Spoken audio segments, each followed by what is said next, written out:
Spain. He was 23 when decided to produce wines in Jerez, mainly to commercializate to exportation to the UK. Within the institutions of young company, year of 1855, Manuel forms a partnership with Mr. Robert Blake Byass, who until that year was his commercial agent for Great Britain. And was through this partnership among the two families that we adopted the name we have. González, mentioning Manuel's family, Byass mentioning Robert's. The same partnership among the two families will last until the year of 1988, when fourth generation of Byass decides to leave the company, sold their own shares to the González, and currently it is the fifth generation of González that is holding the management positions in the company. Now regarding the first cellar we visit, this bodega we are inside. In Spanish we call Real Bodega de la Concha, Royal Shell Wine Cellar. Built in 1862 to welcoming the visit of Queen Isabel II of Spain, who was here in October of that year. It was a Gustavo Eiffel project, the same Eiffel Tower guy, worked by Joseph Goldberg. And among the cellars we visit, it is the only one that lacks a central support. No pillars nor columns to hold what is the way of the roof top. The idea will be all based in this iron ring we have to the center, holding the weight and transferring to back and like the walls that we have behind the barrels, behind the casks. Then regarding the casks, there's a total of 260 inside this room, made of white American oak, painted in black, aging Amontillado de la Concha. And the flags you're seeing represents the 115 countries we've been exporting our products so far.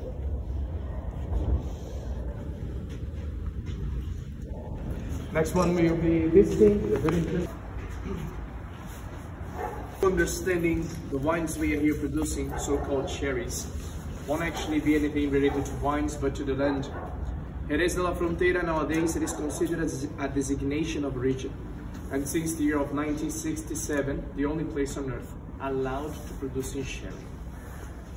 The word sherry will come from the way that the Arabic people, the Muslims, named this region back 50 centuries ago when they first came. Between centuries 8 and 15, Spain was split in two different cultures. Muslims and Christians were here living.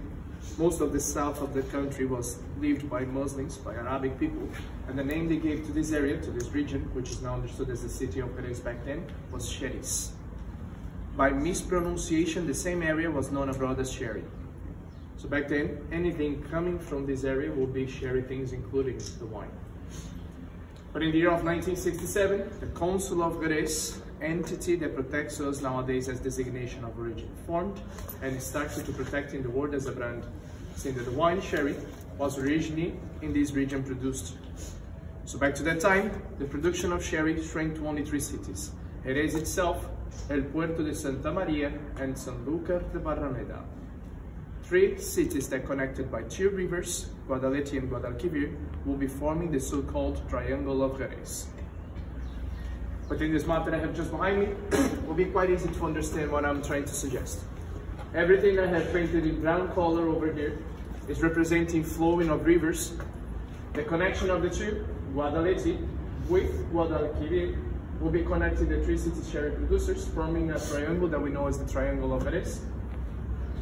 Everything that I have painted in green color is representing the soil we need to plant in grapes, so-called albariza, so the 4,000 acres of land albariza soil.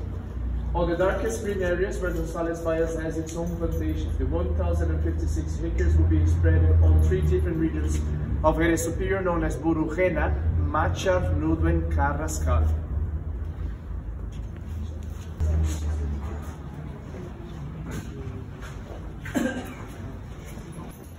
Varieties are grapes: Palomino Fino, Pedro Jimenez, and Muscatel. And although those 3 grapes are white varieties, they are white grapes, the wines we are here producing won't be classified as such. They are classified as fortified wines. Wines that after fermentation, graduation of alcohol oscillates in between 10 to 12%, exactly as a normal wine, but in our case, we add more alcohol to the process. At the beginning, when companies started within this idea of fortification, they would do so basically to traveling well. Within higher content of alcohol, this wine would withstand higher temperatures, differently made, and will get to the test. Being with higher content of alcohol was a way to conserve the wine through the journey. So in Jerez, most of our production was going to the UK. The way to travel and get to the destination was to adding alcohol to it, to protecting within alcohol. And although we know nowadays that fortification plays a role of defending the wine, to conserving the wine better, there's many other reasons to keep going within fortification. One of them will be to producing sort of different things, to producing different sherries. Though that 3 grapes are allowed, but 1 grape gives us about 95% of what we do. 95% of our production is based on only Palomino Fino, which means that if I fortify everything the same way, most of what I'll be here producing will be the same thing. So fortification also plays the role to giving different characters to the wine. Okay. Now, wine based on Palomino Fino grapes will be mostly fortified in 2 different ways. In one side we have the so-called finos, and on the other side we have olorosos. To finos, post fermentation of the juice, we are going to raise the alcohol content to a margin of 15%, in between 14.5 and 15.5. Once we do so, the wine starts to develop in a kind of second fermentation. There's an yeast that lives inside Palomino Fino grapes that will be forming within this margin of alcohol. Space that will live inside the casks would allow this yeast to form over the wine, and throughout the whole aging process, the yeast that in Jerez we know as the flor will be forming its colony, will be sealing the wine from air and protecting it from oxidation. Okay? So as a result, finos will be pale in color, pungent on taste. Do that to survive, the same microorganism will be constantly consuming sugar and glycerin left over from fermentation. Okay? Now, in the case of olorosos, post-fermentation will raise the alcohol content to over 17%, to a higher margin, preventing the yeast that happens to finos and allowing the wine to be constantly in contact with air. Oxidation will play the role to giving character to it. Okay? Now, to understanding a little bit more about fortification, but also distillation of wines, next, with the train that I have just outside, I'll be taking you down to the brandy cellars, where I'll be introducing you to distillation and where the alcohol comes from this fortification.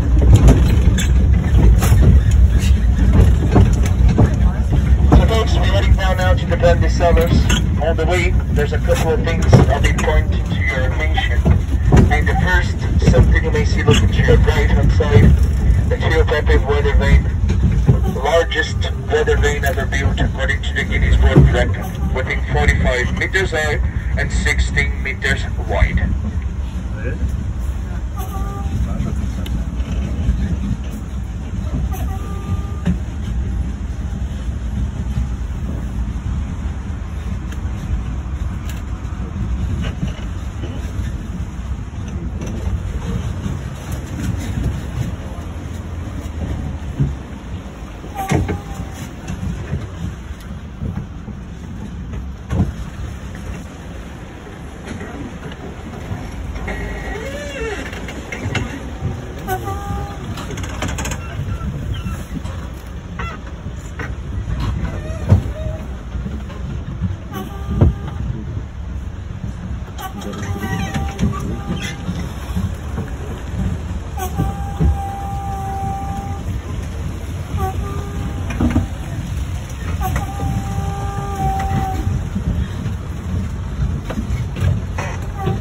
That dates from the second half of 19th century and were mainly planted within trees we imported from South American countries. Countries the company used to import wood to building up the cellars. The bodegas we are currently visiting.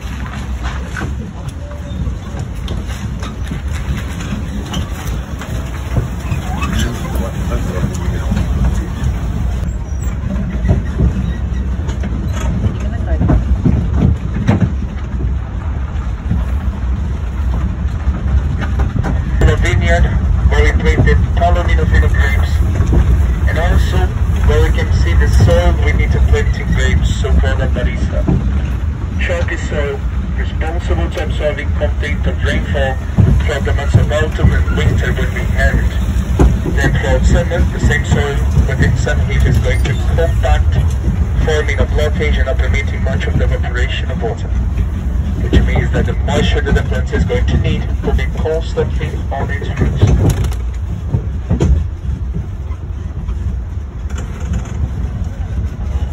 surrounded by brandy cellars, and the next one we visit is this building to our left. So once the train stops, please make sure to take your own belongings with you. We're going to leave the train to head inside this one.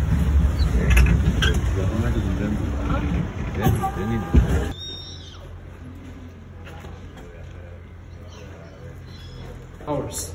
The word piece was bought from the region of Cognac in France and here installed in 1844. So in case you wonder what exactly will be a brandy, the spirit drink I'll be explaining next, maybe the reason that in your countries they call it cognac. But it is important to mention that cognac is a region in France. Nowadays also designation of region. The only place that we call cognac, the spirits they produce, will be cognac in France. Any other will call it only brandy. The process, it's basically the same. It's process of distillation of wine. In our case, we're going to distill wines based on Palomino Fino grapes. So post-fermentation of the juice, fresh wine, we will charge to the piece we have right in the center, the warmer. It will hold it, warms it, and then we transfer to the boiler. Inside the boiler, the wine will get its boiling point, which is about 90 degrees Celsius. So steam comes out, vapor containing water and alcohol, goes through the pipes and finishes inside a cooler. Tank filled with cold water where the pipes goes inside in a spiral way to condensate the liquid. Through first distillation, from the top, we would obtain an alcohol known as brundy that oscillates in between 30 and 33% of alcohol content. Still not as high as it could be, not as clear. As long as we keep distillating, better quality, better alcohol content we are going to get. And in our case, to produce in our 12 years old Solera Gran Reserva Lepanto, it will be double distillation. We first distill all the wine, and then we also distill the brundy. Through the second distillation, distillation of brundy, we are going to obtain 3 mars, 3 shares of liquids. Being the lowest one, known as colas, or tails, very nice to cleaning tables, shining windows, but nothing else. Even the smell of it is quite bad. The masters, they know, and it will be discarded. It will be taken away from the whole content. While they are looking for brandy production, it is an alcohol that we call as Holanda, due of the deep influence of the Netherlands in the consumption of brandies. Even the word brandy will come from their language, which they call brandewijn, corn wine if you translate it. 65 to 68% of alcohol content, transcendent in color, no color whatsoever, but through oxidation and contact with wood, Holanda is the alcohol that becomes brandy. And what is displayed over the table is basically this aging process taking place, the maturing of this alcohol. So the second glass is holding also Holanda that has been aged for a year. Third one, Holanda 3 years old, and then from here and on, it is when it starts to be considered as a brandy nowadays. Has to wait for a minimum of 5 years anywhere and everywhere. So that's a brandy of 5, 7, 9, 11, and the last glass is holding a sip of our 12 years old Lepanto. Most of its color will come from oxidation, air contact. Most of its character will come from the wood. The casks we are using, the barrels we are using for brandy production, were casks that before we've been using for sherry production. Okay? And that's how brandies are produced. But in our case, distillation has always been important because through distillation we would obtain alcohol that we were in need to fortify the wines with. Okay? Nowadays, we're still using distillation to produce alcohol to fortify the wines with. Back to the sherry thing, I was mentioning that fortification throughout history was based to conserving the wines, but then we came up with ideas of fortifying wines in different ways to producing different things. I said the hерес is mostly based in 2 different sort of wines, finos and dolorosos, but in between those 2, finos and dolorosos, we produce about a couple of more things. 2 examples of those things will be amontillados and palo cortados. Wines that will age on both the biological process of a fino and the oxidating process of an oloroso. They will change from one another. Naturally, in the case of amontillados, which are basically old finos, or finos that we allow to age longer. Within time and evaporation, the climate we have in Jerez is consuming from the wine water over alcohol content, which means that the content of alcohol is constantly raising. It will get to a stage where the yeast, it is not able to extending against the alcohol, start perishing. The seeding that was all there formed of yeast start to cracking and open space to air, to oxidation. So the wine will change from the biological process of a fino to the oxidating process of an oloroso, naturally by the raising of alcohol. Then in the case of palo cortados, the changing will happen, but not as naturally. It will be a process of double fortification. We will first raise the alcohol to form the yeast, and throughout the aging process, we use alcohol once again to kill the yeast and allow the wine to go through oxidation. All those things will be examples of dry sherries. And then to the sweet side of Jerez, we use the other two varieties of grapes allowed, Moscatel and Pedro Jimenez. Grapes is slightly sweeter than Palomino Fino. They have residual sugar higher, but they are also grapes that we dehydrate before we press, in a process known as pacification. We basically harvest the grapes, let them sun dry over esparto, this material that we have just under the sun, to lose water and concentrate sugar. We're going to shrink those grapes before we press. Once they are nearly raisins, we start pressing. The juice that will come from those grapes will be heavy content of sugar juice that it starts fermentation but never finishes. Throughout the process of fermentation, we fortify. We use alcohol to block part of the fermentation and keep most of the natural sugars to the wine that it comes. And most of what is going to be sweet in Jerez, as I said, will be either made 100% based on those grapes, or will be wines based on Palomino Fino grapes that we blend within wines based on Pedro Jimenez and Moscatel grapes. Best example I can use, cream sherry. If there's anyone coming from UK, you probably know what is Harvey's Bistro cream sherry. Cream sherries will be the base of 75% of a dry sherry, Palomino Fino based, oloroso within 25 is the blending of the two, within 25% of Pedro Jimenez wines. In Jerez we call oloroso dulce, okay, sweet oloroso.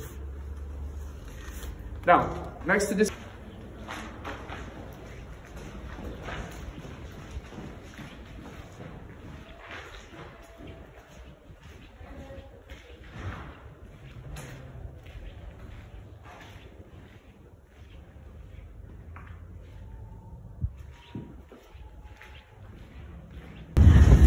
tradition was to sell in casks when they get quite old with a heavy stains of sherry to companies in Scotland, so they will be aging their own whiskey inside casks we've been using before. But nowadays this company is also producing whiskey in Speyside, bringing the content to Jerez. The finishing is the aging process inside Pedro Jimenez casks, Pedro Jimenez wood, to give this both a sweeter taste to the whiskey we are producing.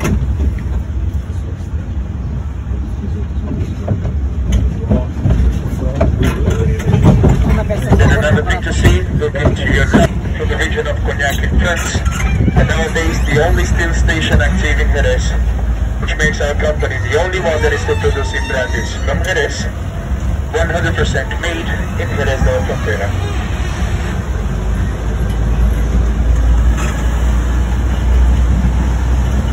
Large cellar that will house the oldest material, the material that was already done to be sold. And nowadays, as the second largest we have inside our complex, albergs a total of 4,000 casks within 660 liters capability, mostly aging olorosos wines.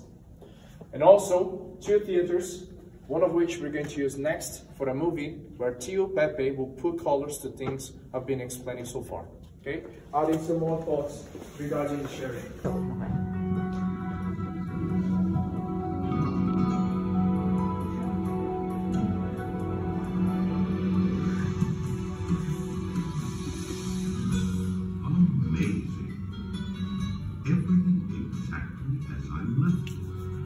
It must have been well over 100 years ago.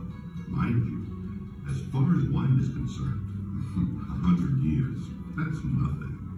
Take it from me, I know a lot about wines, especially if they are from here, from Jerez.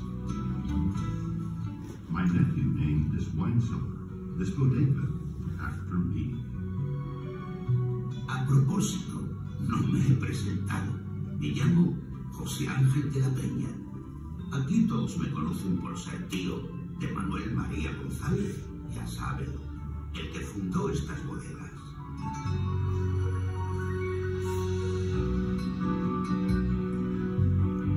Bueno, a lo que iba. Hablábamos de años, ¿verdad? Y es que las primeras noticias de vino en Jerez datan de 11 siglos antes de Cristo. Casi nada. The Phoenicians started it all.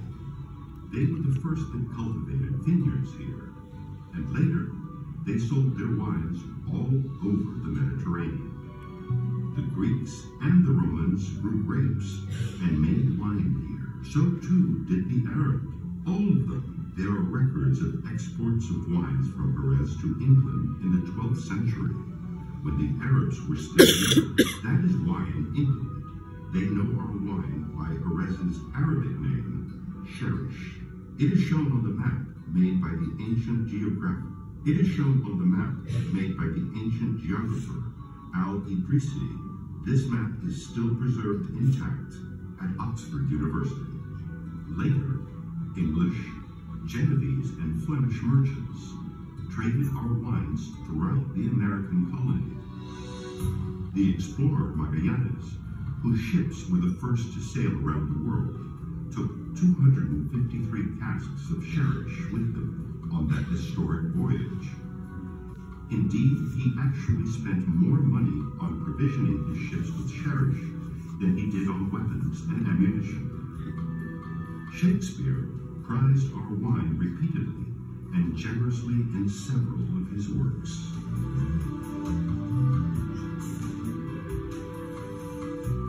Ya habréis supuesto que todo esto tiene un secreto, naturalmente. Un secreto que nadie oculta y que tiene su origen en la combinación mágica de 3 elementos naturales: la tierra, el agua y el sol.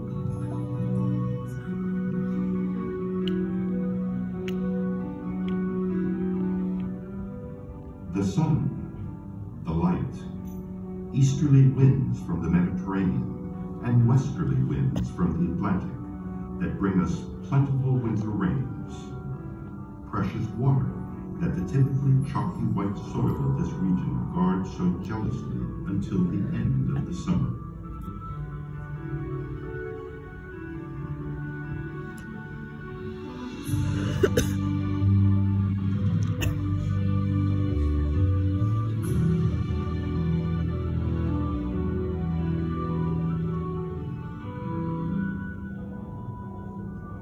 Earth, water, and wind, 3 elements that have communed together since time immemorial to favor the cultivation of grapes.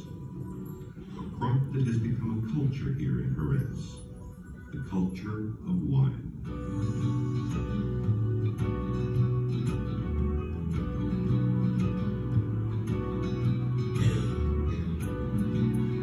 A principios del 19, yo ni soñaba que gracias a mi sobrino iba a pasar a la historia. Manuel María era empleado de banca cuando se le metió en la cabeza dedicarse a este negocio y vino a pedirme consejo.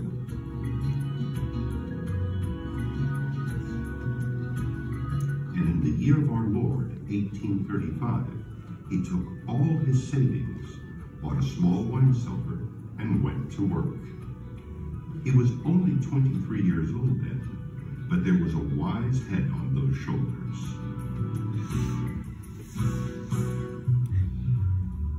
I began to be a part of the heritage in 1844, when my nephew gave my name, Tio Pepe, Uncle Jose, to the best of his Fino cherishes. It was an honor and a source of great pride for me, but I never imagined that it would become the most famous of all Jerez's wines throughout the world and reach more foreign countries than any other Spanish product.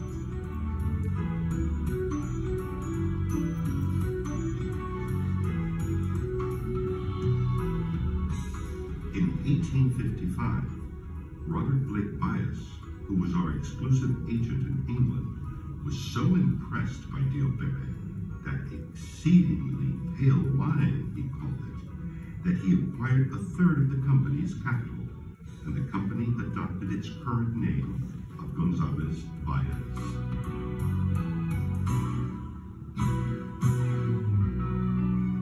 After that came many years of hard work and perseverance by my nephew Manuel and his descendants.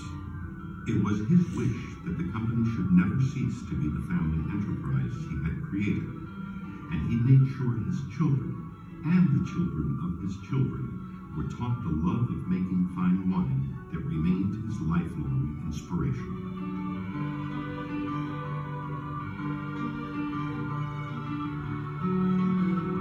Those were years, many years of always seeking to produce the best. Manuel bought an improved vineyard. He built new wine cellars.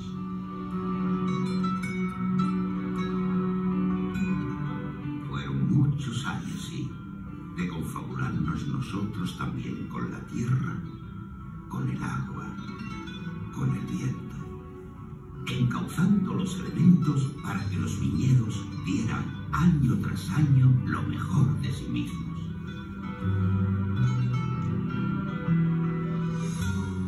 In January, we pruned the vines, then waited impatiently for the first buds of March. In April and May, a green tide of foliage flooded the vineyards. In June, we could already see the grapes beginning to form, and all summer long we watched them as they grew, fattened, ripened, and turned golden in the sun. When harvest time arrived in September, we picked the grapes and trod them out.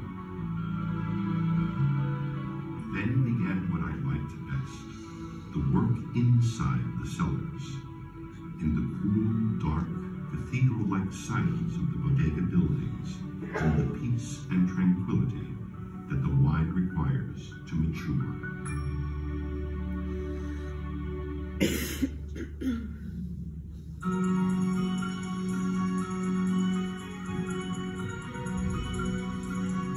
Como a un ser humano, como a un hijo, al vino se aplica la misma bella y señorial palabra, la crianza, y compruebo con satisfacción que ésta se mantiene idéntica a como la hacíamos en aquellos días.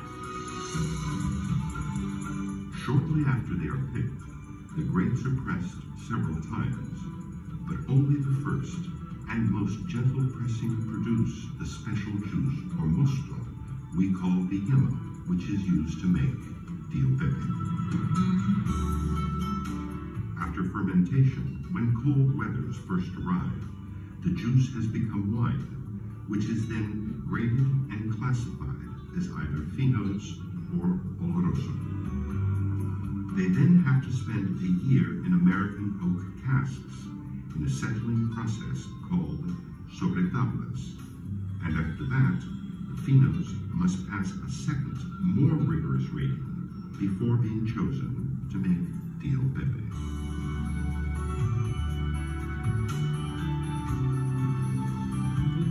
The maturation of Tio Pepe is a natural biological aging process that takes place under a veil of flowers. But let me explain. After a few days in the casks, they are never completely filled. A film of yeast begins to develop on the surface of the wine. This yeast has beneficial life organisms called flora, where the flower of the wine produces the wine from the air and gives it a special character that is so unique to Fino. You can now see the importance of the strange shape of the Venecia, the instrument used to take a sample of the wine, so that the film of flor is hardly disturbed by it, and closes up immediately after it is withdrawn. This unique flor phenomenon occurs only with Tio Pepe and other Fino sherries. Our oloroso wines have a slightly higher alcohol content, and this prevents the yeastly flor from developing. So, olorosos mature in their casks, open to the air. Dicho esto, les voy a hablar de una cuestión que diferencia a Jerez que cualquier otra zona vinícola del mundo, y es su sistema de crianza de solera y criaderas. Pues me explicaré. Every glass of Tio Pepe contains the fruit of more than 60 harvests. So too does each solera cask, so named because they are closest to the ground or soil. Each year, a certain quantity of wine is drawn from these solera casks to be bottled. The solera casks are then refreshed by the same amount of younger wine of the same quality and style drawn from the first criadera or nursery casks. These in turn are replenished with the same quantity of younger wine from the second criadera cask. These in turn are replenished with the same quantity of younger wine from the second criadera casks, and so on, until the final casks, which are then topped up with the sobretablas wines from the most recent harvest. Thus, the wine is always new, but always the same. The oldest wines pass on their character to the youngest ones, while the new wines refresh the oldest ones with their youth and power. This essential blending of the old with the young, of experience with precociousness, of wisdom with useful vitality, endows Tio Pepe Fino with color, taste, and bouquet that have won the appreciation of lovers of fine wine throughout the entire world.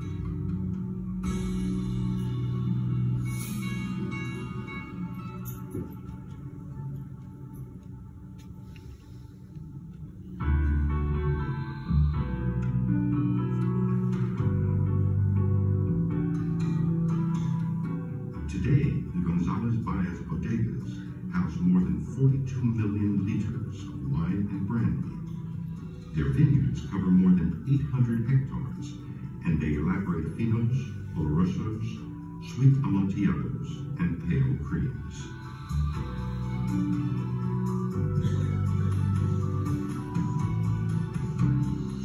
With regard to pale creams, at the end of the 12th century, González Byass bought the properties of the Croft Jerez winery, which included the world-known brand Croft Original, the first pale cream in the market. The Croft brand goes back to 1678, although it wasn't established in Jerez until 1911 at the hands of Walter and Alfred Gilby.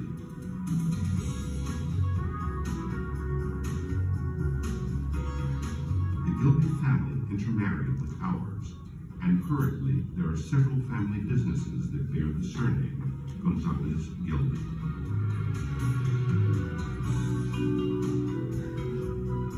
Tengo que contarles también que ya en 1844 mi sobrino, siempre desarrollando ideas nuevas, compró unos alambiques para destilar aguardiente de vino y aplicó al añejamiento del brandy la técnica de solera y criaderas, utilizando botas envinadas por el propio vino. This way, he obtained an excellent brandy, whose fame has always run parallel to his wine. González Byass is the only winery in Jerez that elaborates its own brandies and applies double distillation. Now, González Byass brandies, such as Lepanto and Sobrano, are, as the modern saying goes, leaders in their respective market segment. Sí, Manuel María se adelantó siempre a su tiempo y dejó bien fijadas las bases del futuro, aunque quizá no se lo imaginara exactamente así. Tio Pepe is the Fino sherry most sold in the world. Its famous logo, created in 1934, is known throughout the world, and you'll find this famous of all sherries in 150 countries on or should I say, 6 continents.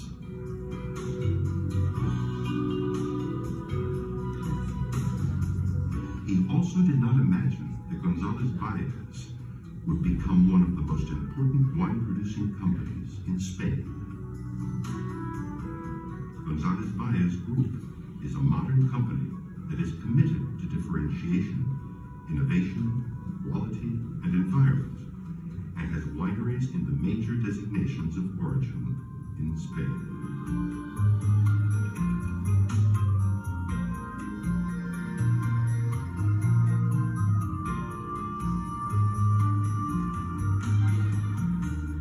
The variety of wineries, which are located in the heart of La Rioja region, produces high-quality wines since 1980 and is one of the best recognized brands and most consumed in the markets.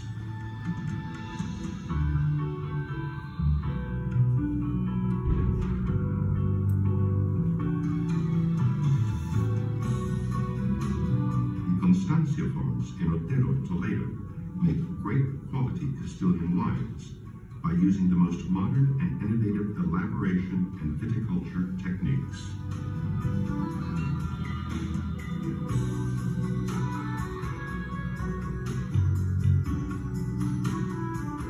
The Villarnau winery is integrated in the natural landscape between vineyards and the Mediterranean woodland, produces cavas and white and red wines from Penedès of great quality and personality.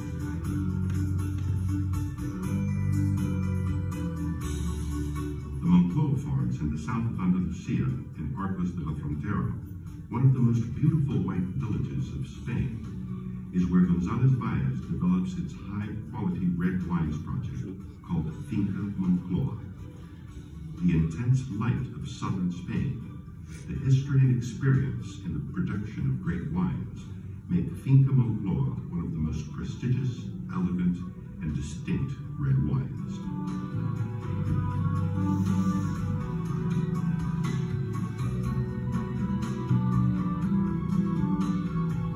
Viñas del Vero, located in Somontano in the Aragonese Pyrenees, produces white and red wines by combining the latest technology with the flavor of tradition.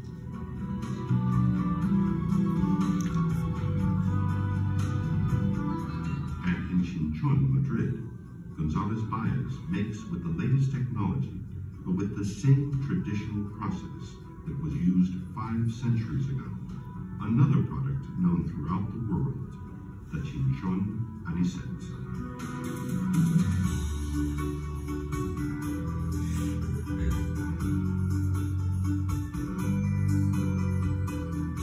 Today, the 5th generation of direct descendants of my nephew hold management positions in the company. Y es que la historia de estas bodegas corre paralela a la de una familia que ha logrado que el Jerez sea conocido en todo el mundo por su apellido González Byass. ¿Y por qué no? También por mi nombre.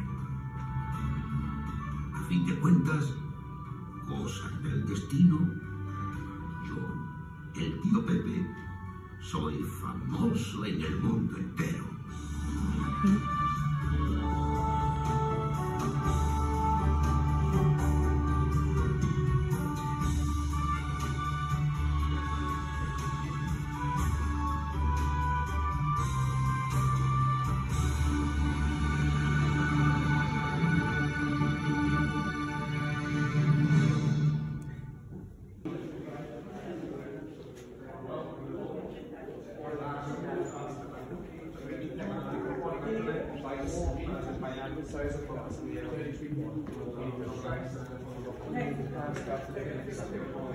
Which is said biggest to be seen in Spain.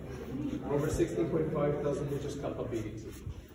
The two pieces, the first one we crossed and this one, they're part of the same sort of complex, same sort of idea.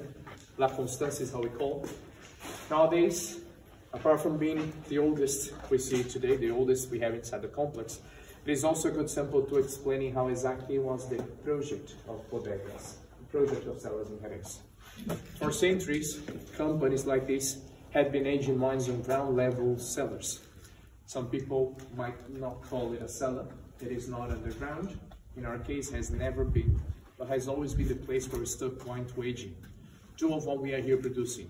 The wines, so-called finos, that will age in a biological process, as this one here, will need temperatures controlled in between 8 and 24 degrees Celsius. Ideal temperatures for the yeast to last. So, to preventing cold weather, we have ground level cellars. We have natural sort of temperatures. But then to preventing hoars throughout the summer, spring, there will be quite elevated sort of temperatures, high ceilings, high windows.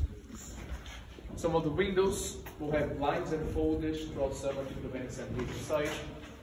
Outside on the streets, the vines, you notice, we just crossed the streets planted with vines, mostly because of the foliage that forms throughout spring and summer will be helping against the sun as well, throughout the months that we need as most. Walls very thick, and most important than anything else, anywhere we have casks, they're all lifted from the floor. Under we have albedo, best proven soil in Spain to absorb water. The faint hydration, basically throwing water on the floor, we get moisture always close to the casks. Evaporation of this cold water will form cool air, weighs more than hot, so forces hot to go circulating in and out of the windows, funneling to the rooftop, and having within close to the casks temperatures that will be ideal for the yeast to last. They will also need graduation of alcohol in a margin of 15%, as I mentioned before, space to seal the wine over, but also to breathe.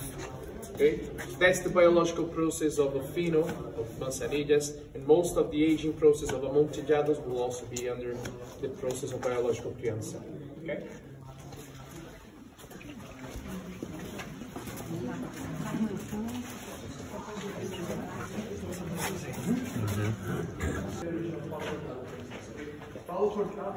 Was supposed to be finos. There would be everything that was finos, stick, palo. Everything that was oloroso, always with a stick.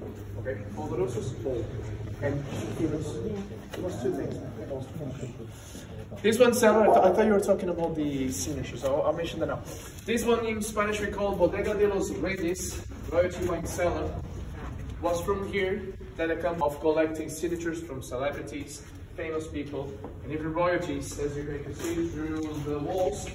So this side here is representing dynasty in Spain, Felipe Letizia, currently king and queen of Spain.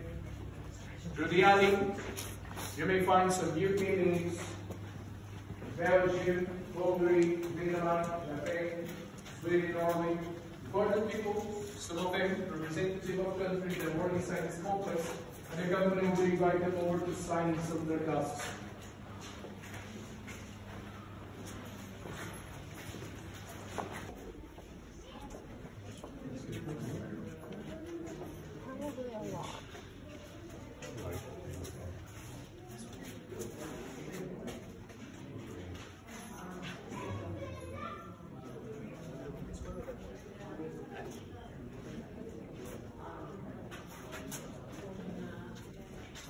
Started by the hands of this man, drawn in the past, Pepe Galvez. He was a foreman for the company back in the 40s, 50s and 60s, someone that spent most of his life inside the cellars. And to this one, he would come every day, looking for a refuge at the sun to have his own meals. One day he noticed that from his mouth, some crumbs would fall, and some mice would come after those crumbs to eat. As an animal lover, as the tale says he wanted to invite them, the mice, not only for the bread, but for some of our creations, some sweet sharings. Start to serving them every morning a glass of a cream. And as a tradition, nowadays we're still doing the same thing. Every morning, a glass of our cream sherry, sold in 1847, is served within a ladder, expecting the descendants of those guys in the pictures to come out and have their own sip.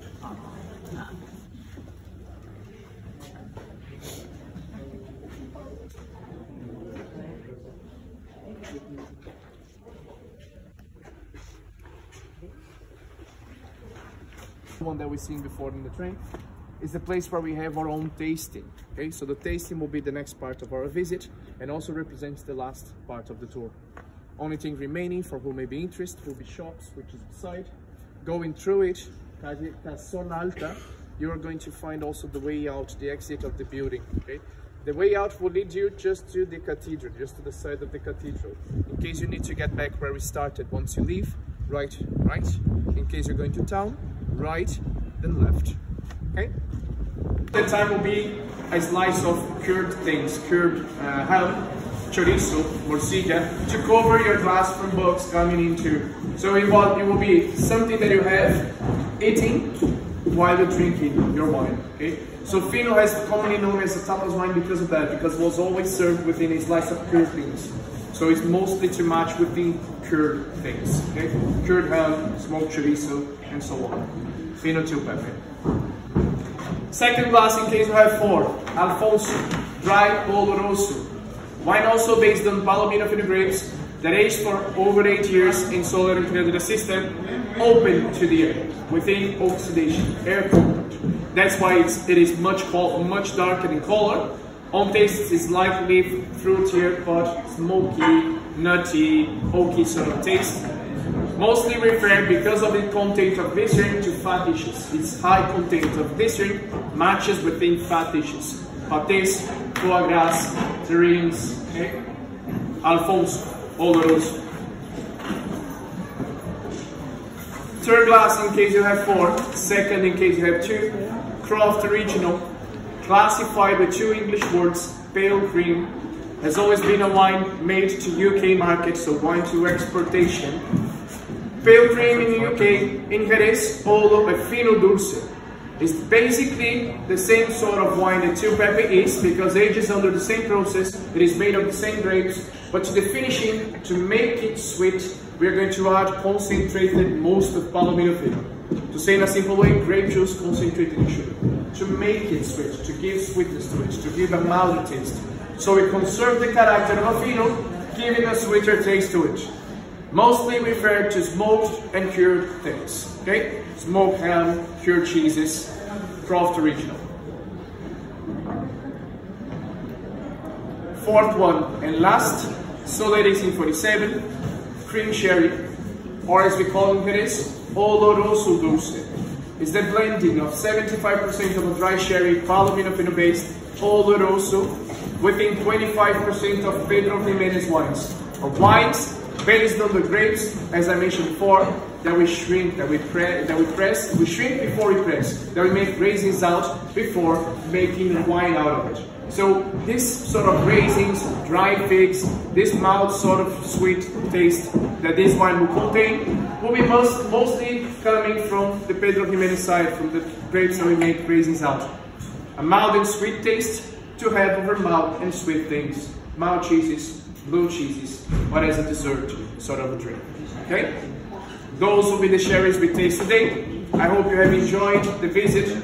Please also enjoy your tasting. Thank you.